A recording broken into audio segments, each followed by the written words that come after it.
எவ்வளோ நாள் தான் நானும் கார்டன்லேயே இருப்பேன், உங்கள் கிச்சனை தான் காட்டுங்களேன் அப்படின்னு சொல்லிட்டு இவ கிச்சனுக்குள்ளே வந்துட்டாங்க. டெய்லி வந்து கார்டனில் தான் நான் பார்ப்பேன். இன்றைக்கி பார்த்தீங்கன்னா கிச்சனில் அது ஃப்ரிட்ஜில் வந்து உட்காந்துருக்கேன். அங்கேயும் செடி இருக்கனாலே என்னமோ இந்த வெண்டைக்காய் செடி ரொம்ப வளர்ந்துருச்சுன்னு சொல்லி நான் கட் பண்ணி விட்டேன் இல்லைங்களா. இப்போ பாருங்கள் சூப்பராக சிம்படிச்சு நல்லா பிஞ்சு விட்டுருச்சு. காய் நல்லா பெரிய காய் ஒரு 2 3 காய் இருக்குது. அது மாதிரி 4 5 பிஞ்சு இருக்குங்க.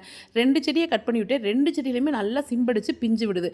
உங்கள் வீட்லேயும் நிறைய பெருசாக வளர்ந்துருச்சுன்னா கட் பண்ணி விடுங்க. சூப்பராக அந்த மாதிரி சிம்படிச்சு வரும். நான் வருதா என்னமோன்னு யோசிச்சுட்டே இருந்தேன். அருமையாக வருது. அப்புறம் அரைக்கீரை சந்தையில் வாங்கிட்டு வந்தேங்க. அந்த கீரை எல்லாம் ஆஞ்சிட்டு குச்சியை மட்டும் நட்டு வச்சு அதுலேருந்து தளைஞ்சு வருதுங்க. எனக்கு அரைக்கீரை இப்படி தளைஞ்சு வரும்னு இப்போ தான் தெரியும். உங்களுக்கு தெரிஞ்சிருந்தா நீங்கள் செஞ்சுருந்தா பரவாயில்ல, தெரிலன்னா செஞ்சுருங்க. இந்த பூச்சியை பார்த்தீங்களா, நீங்கள் சொன்னீங்கல்ல வாஷிங் பவுடர் நிறைய பேர் கமெண்ட்டில் சொல்லியிருந்தீங்க தண்ணி ஊற்றுங்க சரியாக போயிடும் அப்படின்னு சொல்லிட்டு.